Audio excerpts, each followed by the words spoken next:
Learning to fly is one of the most exciting things you could ever hope to do. But choosing where to fly, how to go about it, trying to get through the minefield of options is overwhelming, even to those already that have started their training. In this episode, I'm going to try and bring all the information together to give you some great tips on how to go about planning your flight training and what questions you need to ask in order to help you choose. All that and more coming right up. So strap in and let's get into it.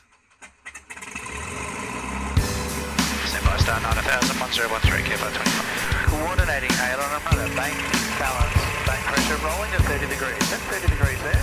3 left, runway 29, 1631.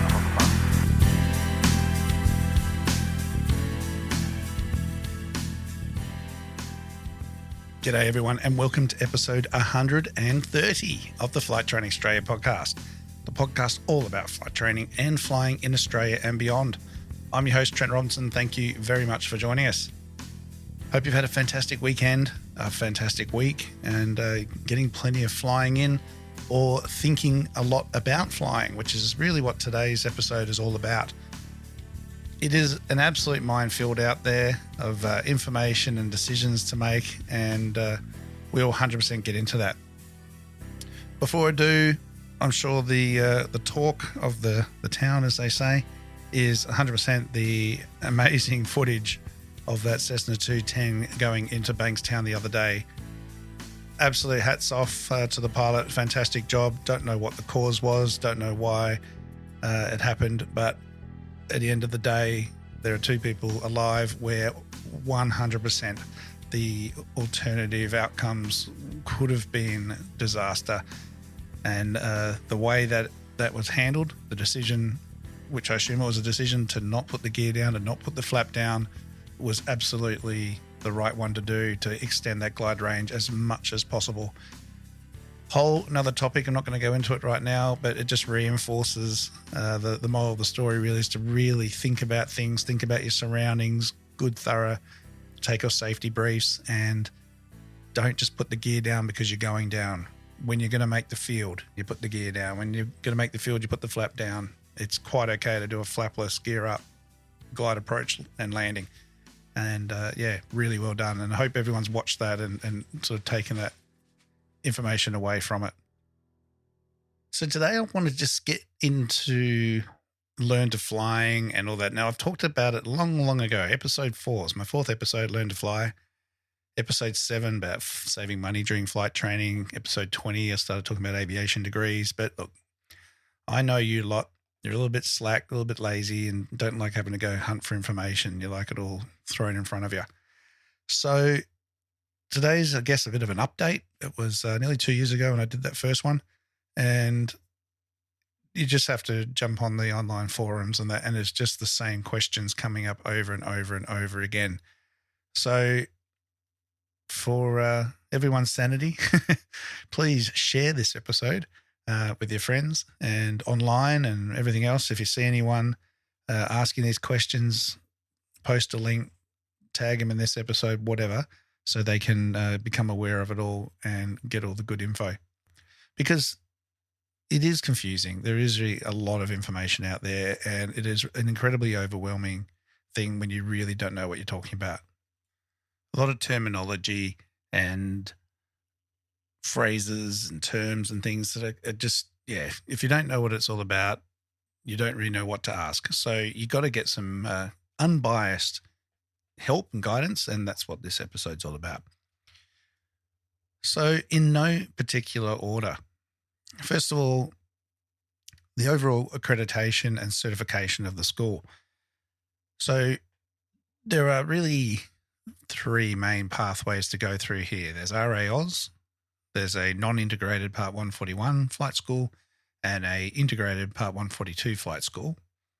And that may also typically be linked to a university style program with fee help, some student loan funding structure attached to it. So those that are on a budget are typically going to look down a RAOS convert to GA pathway. So RAOS stands for Recreational Aviation Australia, It is a body that was formed many years ago to deal with the light sport sort of aircraft. It's a separate governance, very similar rules to CASA and all that. There is a synergy and a conversion process that's relatively easy to do, but it's not really run and owned. Well, it's not run and owned by CASA. It's a separate entity to do that. Now, there are pros and cons with this. Some of the pros are the aircraft are cheap. They're affordable. They are typically not in city centres. They tend to be a bit more rural based, but they can be in city centres. So that's pretty good. But they are very twitchy sort of aeroplanes sometimes. But this is actually, I think, a pro. It really teaches you smooth control inputs. They can be quite difficult to control depending on the type of aircraft it is. It takes a little bit of adjustment. And I think they set you up for some good flight training standards. But on the standard side of things, this can be one of the pros or cons. It really depends, I've found, on who is doing the training. If you tend to have a experienced GA, airline style, ex-military kind of instructor or something like that associated with RA Oz, I tend to find the training can be very, very good. Others that are purely RA born and raised, they only know the RA side of things, and it can be a little less than what you get in the GA world. I know that's a very contentious thing to say. That's my experience. I'm more than happy for anyone else to say something else, but it's an opinion I've spoken to many, many people, and I've really not had anyone disagree with me, and that's talking to people in RA themselves. So a little bit of research needs to go on, and so everything else I'm about to talk about definitely applies to that. Part 141 is your stock standard flight school arrangement. It's typically smaller schools, but not always. So I right now am a sole instructor Part 141. So there's people like me who are a one-person band, individuals who have all the qualifications of a larger Part 141 flight school, but only one instructor. So that's a bit of a pro. You get to fly with the same person every day. Hopefully they're available and accessible and that sort of thing, and they can move around a little bit. So if you're stuck somewhere where there isn't a local flying school or an aeroplane, they might be able to come to you. There's obviously going to be aircraft faring costs and that sort of stuff, but they can do a bit of bulk training on and off, coming back and forwards and things. So there's a bit of a flexibility and an option there. It's not a pathway I'd tend to recommend if you're looking at a commercial full-time sort of pathway. It's not very practical, but it's an option. Your typical flight school that's at an airport somewhere, 141 non-integrated versus integrated Part 142. Let's talk about that. I personally don't see a big advantage or disadvantage with one or the other. It's just that 142 is the integrated school. It wasn't really meant to be linked to 142. 142 is meant to be more airline style training, MCC, ATPL, type ratings and that sort of thing. But it got put in there. Wasn't the intent, but that's sort of how CASA did it to begin with, thinking that was the right way, and it was all too late once it all started. But that's integrating ground school theory with flight training. Now, this is where things get interesting. The original intent of integrated training, and certainly how it used to be done pre-September 2014, is that you would do a ground school component, let's just say the recreational pilot license theory, then you would go and do the RPL flying component. Then you do the PPL theory, PPL flying, CPL theory, CPL flying, flight tests, graduate. It was all integrated and mixed in. So the studying that you were doing was relevant to the flying you were about to do or were doing concurrently. You don't have to do that in integrated training now. All the theory can be delivered all up front. It can be not delivered by anyone. It can be online training. It can be self-study. So there's a lot of different theory delivery integrated school processes that you really need to look into and understand. This is going to vary from place to place, so you really need to look into each one. Some 141s can still offer ground school theory. Sometimes it's just instructors getting a bit of extra money, doing some self-tuition, one-on-one tuition, or running ground school courses and that sort of thing. I'm always an advocate for doing either online training or face-to-face classroom training, you're going to get so much more benefit out of it, far more understanding. If it's recordings of classroom delivery, same sort of thing. Can't ask questions, but there's usually a way to submit questions and ask things that you need to from the training provider. But definitely the best way to go. Self-study, a lot of people can do it. And if you're quite a studious person, a lot of people cope with that quite well. Some others will just be reading pages and it doesn't really make sense, doesn't necessarily sink in, and it can be quite difficult to comprehend everything and can lead to a lesser overall understanding and comprehension of things. So again, you need to look at how you like to learn and how you do things. Some of these schools will have funding like fee help and that sort of stuff. I'll talk about that in a minute, but that is a minefield of a topic and a whole podcast of itself, which will be coming soon. You want to have a look at the accreditations and certifications of the flight school instructors. So what sort of standards do they have? Are they grade 3s, 2s, 1s? Are they got commercial experience, military experience, airline experience? Are they just instructors that have graduated and come through the process? Nothing wrong with that, as I keep advocating.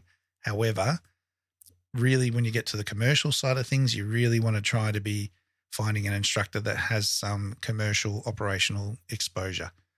And that will be something that really needs to be, you got to try and ask the question and find out who they have and what they've done. Now, the type of training programs that is offered. So in its extension to what we just talked about, is it full-time? Is it part-time? The ground school theory options, how does that work? Some schools will skip components of the training of the syllabus. Now, what I mean by that is more the flight test side of things. You can't really skip the basic fundamentals of how to fly and all the general handling and navigation things, but some schools will skip the RPL. They might do the RPL and skip the PPL. Some go just right the way through and don't test until CPL. Now, I am generally, if you're a part-time or a private student learning to fly, I recommend you do each test in sequence, because the time that is spread out, it could be over 12 months, and you can't do anything until you get licensed. If you get an RPL, you get exposure to what a flight test is like. You've then got a license you can actually use. You can take friends and family and get some experience and practice within your local area whilst you're training towards the PPL. It's definitely a plus in my view. I think you should definitely do it. Exams, sometimes you don't do the RPL exam, you just go straight to the PPL exam. All right, the recreational pilot license versus the private pilot's license, RPL and PPL. And they are ones that, again, the theory builds on each other, but it helps with study technique and overall depth of knowledge. I think it's worthwhile doing each one, although I'm not opposed to skipping one or the other. I would typically, if you're going to do anything, do the RPL, skip the PPL, and then do the CPL. But if it's not going to be in a timely fashion, I generally recommend that you do all of them. All right. What about the fleet and the equipment that's used? Well, this is the big issue or the big question at the moment. The problem we're faced is we're dealing with an aging fleet. We have aircraft that are getting old, they're getting worn, parts are becoming really hard to get, but they're sometimes cheaper to operate. But if they keep falling apart, they're not. You're better off replacing them. If you replace them, it's typically going to be a glass cockpit aircraft. And what we mean by glass cockpit is one with computer screen instrumentation. So ultimately, there's no disadvantage of flying old or new, but there can be if you've only really getting exposure to one type for the whole length of training that you're doing. A mixture of aircraft is definitely a benefit. Some aircraft now, you're getting an older aeroplane, but are being retrofitted with some glass instruments or some computer screen instruments, typically something like the Garmin G5 or the Garmin 275, which is the round version of a attitude indicator or a HSI directional gyro. That's giving you a little bit of a taste with analog airspeed and altimeter and that next to it. So that's still good. Anything that's giving you a bit of both is something you want to look at. Now, the aircraft type itself, does the aeroplane need to be what's used in charter? Typically, it doesn't matter for RPL, PPL, it doesn't matter. If it's a Piper or a Cessna or a Diamond, it's not going to harm things, but you don't want to get stuck on one type the whole time. A bit of diversity and variety is the key here. I've talked about this before. Using an aeroplane in your training does not need to be the aircraft that you do the job in. For example, we used to use Moonies at the Aero Club. I still think the Mooney is a fantastic aeroplane. It flies fast. It approaches slow. You have to slow it down and control the energy to get the gear and the flaps out. All great skills that can be adapted and transferred to other aircraft types. All right, but you don't typically use Moonies in charter flying, although they have been. And there's one or two up here in Darwin that are used. All right, so definitely something you want to think about and find out what the aircraft are. For a multi-engine, instrument ratings, that sort of thing. Again, this is where the Diamond 42 can come in. Seminoles, Duchesses, Barons, very common aircraft that you're going to come across. There's obviously a cost price across them. Seminoles, older Seminoles, Duchesses are cheaper. Newer Seminoles that are being reproduced with glass cockpit might cost a little bit more. DA42 is going to cost a bit more. All good though. Good airplanes, great platforms. By this point, it shouldn't matter so much. As I've said, I use the Baron up here because that's what I've got access to. It's not the cheapest twin around, right? It's $1,000 an hour, but it's a good aircraft for those that are already up here in Darwin to replicate the power plant and the type of twin that they're going to go on to first, which is going to be either the Baron or usually the 402, 310 or Navajo Chieftain. So it's a good transitional aircraft for that and worth the expense. If you're doing it right in the early stages, then a cheaper twin is absolutely fine. And, you can do, by the time you're ready to fly a twin, you can do an IPC, do it in the Baron and get some exposure that way. All right. Accessibility to staff, to instructors. So can you get regular bookings? Now, sometimes people go, well, they're frustrating. I couldn't get in for 3-4 weeks. Well, that might not suit you because you're up and ready to go. But remember, if they're busy, it's generally an indication that they're probably doing okay. If you can just book in tomorrow, well, they're either having a quiet spell or they might not be all that good. So look into that. The only real way to do that is to have a look at online reviews, talk to students, other people that are there. If you go to visit, which I'm going to mention in a minute, which I might as well mention it now, just going to visit flight schools in your local area and talk to them about all these questions I'm telling you. But if there's students there, talk to them. How's their experience? How are they finding it? How are they enjoying it? Been any problems? Feel free to ask them as well, just as you would go online to look at online reviews. There's no better feedback than, people that are getting the training themselves. What booking schedule is, how often you need to get booked in. Now, you're going to get the bookings per week or, per month, whatever it is that you want to do at the rate you want to do it at. And when you do that, you want to get as many bookings into the system as you can so that you can start your schedule. I'm going to fly on Thursdays at 10 o'clock. Great. So every Thursday at 10 o'clock for the next few months, whatever they're willing to book in for you, get them booked in so you can base your life around it and make sure that you know that Thursday mornings is flying day and you make it happen. Obviously, if you're going to do full-time training, not so much consideration because the school will take care of the bookings there and you should be flying multiple times a week anyway. If you're going to do full-time training, if it's part of an integrated school or a diploma, fee help training, and then typically contact hours are something that fall into requirements. You should be at 80% contact time overall of the course outlay, which means you've got to be there 8 till 5 Monday to Friday usually, or something along those lines. That might not suit you. It makes it very hard to have a part-time job. Try and support yourself throughout this whole period when you can't really work. You don't want to be studying all day, working at night, and coming back the next day trying to do it again. It is going to end in tears, and it is ultimately going to cost you far more to repeat a flight than you earned trying to work that night. So don't think you're different. You're not. It happens time and time again. Really make sure you figure out that the schedule and the course that you're enrolling in is manageable. If it takes 18 months, if it takes 24 months, if it takes 3 years, so be it. It's not the end of the world. Don't get a major case of FOMO here, of worrying about other people moving on ahead of you. There's always going to be someone else. So don't worry about that. Do it at a pace that's going to suit you, suit your learning style, your learning speed, and your financial ability to pay for it all. And that really leads us to the next one. What is this going to cost? When you're getting quotes from flight schools, be very, very careful. Many will do the right thing and be very upfront and honest with you. But if you're not being wary, you'll then think they're really expensive to those that are lying to you.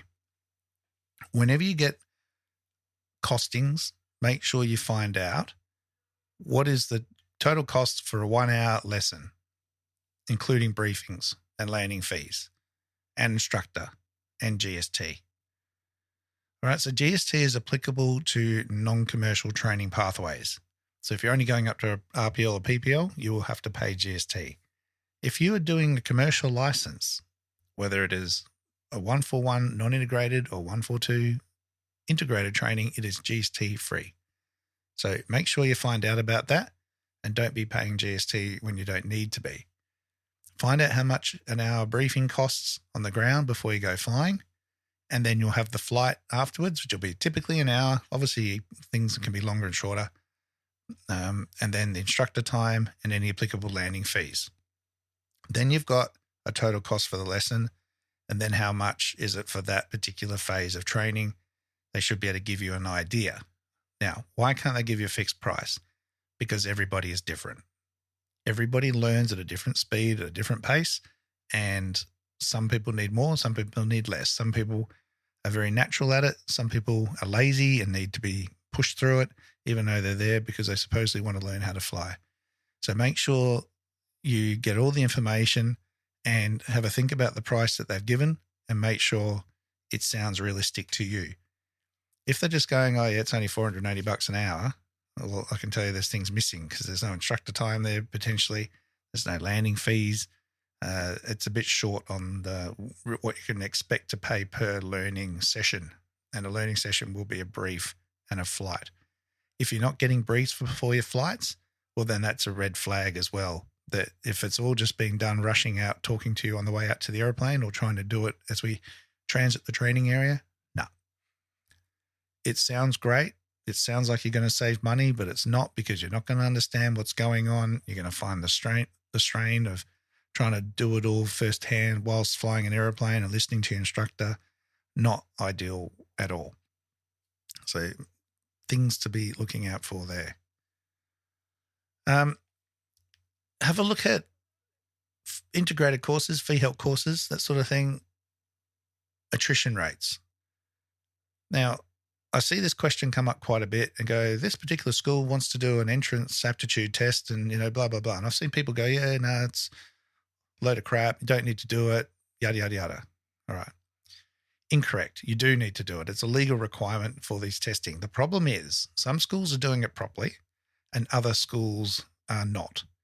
And that results in pretty much, if you've got the money and you want to come on the course, you can get on the course. Now, the problem with that is the idea is the aptitude test is exactly what the word says. It is testing your aptitude, your ability. Are you someone who is suitable to be a pilot?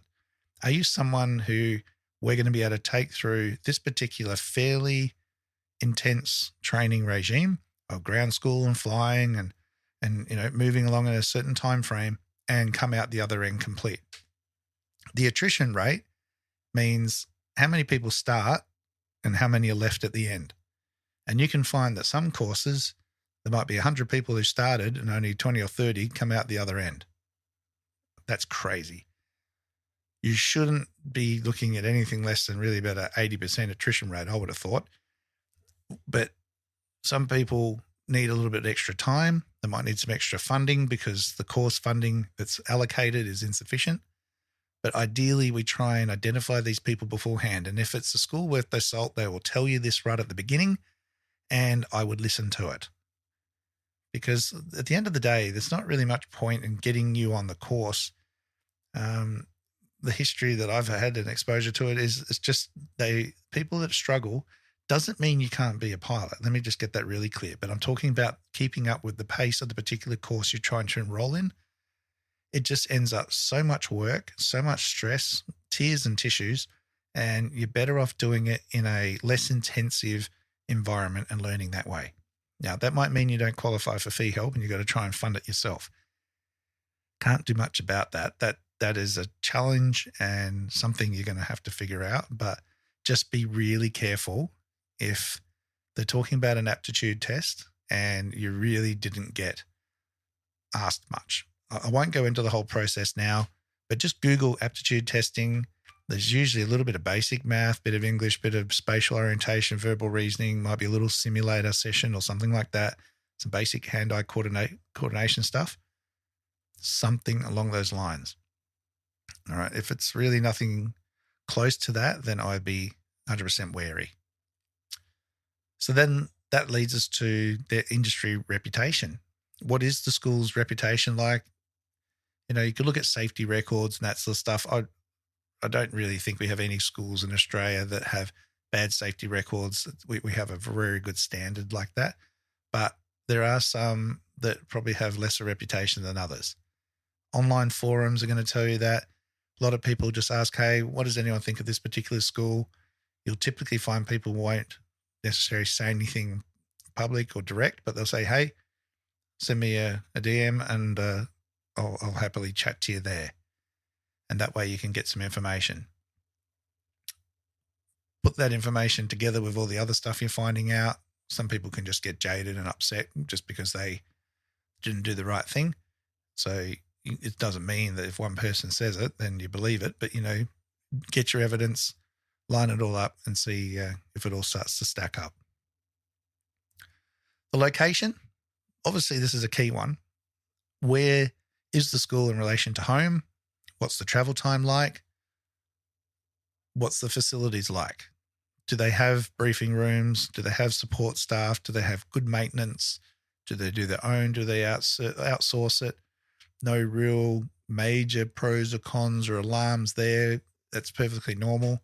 But it can just be that they get to know their aircraft really well because they're doing it themselves, but no real foul there. But what's the training environment like? And are the staff happy and everyone's enjoying themselves? And just does it feel nice and warm and fuzzy? And that's what you've really just got to do. You've got to go to your local airport. If you're lucky enough to have a couple of schools to choose from, go into each one. How long does it take for someone to recognize you and go, hey, can we help you? How are you going? And show you around. If they're sort of busy, don't take that as you're not special or important. Just sometimes your timing might be really bad, but hopefully they'll still be attentive to you and say, look, sorry, now's not a great time, but can you come back a little bit later and we can spend some time with you then? That's fantastic. That's what you want. Someone who's actively engaged in talking to you and giving you some information. Some schools do learn to fly days, open days, seminars, that sort of thing. So keep an eye out for those. Register to newsletters, that sort of stuff when you're sort of in your build-up process to finding out things. Follow them on Instagram, Facebook, LinkedIn, all that sort of stuff, so you get a bit of an idea of what's going on. But the nearest and the closest and the cheapest isn't necessarily the best. Sometimes it might be worth just driving that little bit further to get to a better school and getting better training overall. Weather. What's the weather like?